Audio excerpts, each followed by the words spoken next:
Maqedonia e Veriut, Shqipëria dhe Kosova mes ditën e kësaj dite kanë mësuar kundërshtarët për ndeshjet e play-offit në kampionatin botror 2026. Përfaqësuesja e vendit në play-off do të ketë përballë Danimarkën dhe nëse arrin të kalojë në finale për një bilet për në botror do të takohet me fituesin e duelit Çeki-Republika e Irlandës. Ndeshjen e parë Maqedonia e luan me 26 mars në fushë mysafire teksa 5 ditë më vonë në program është finalja.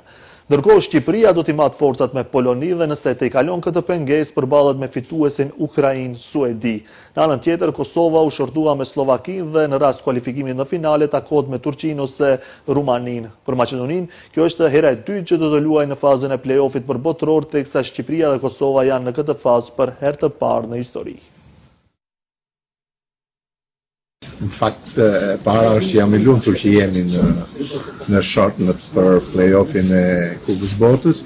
Nuk prisja që do kishte në një dhuratë, tu janë të gjithë ekipet të forta, në bazën e dy kundërshtarët që e mundshëm për mua ishin gjithë fort. Polonia është një skuadër që në fakt kemi luajtur në 2-3 vitet e fundit, gjithsesi shumë e fortë me një nga yjet e futbollit evropian, por ne do të tentojmë shanset tona.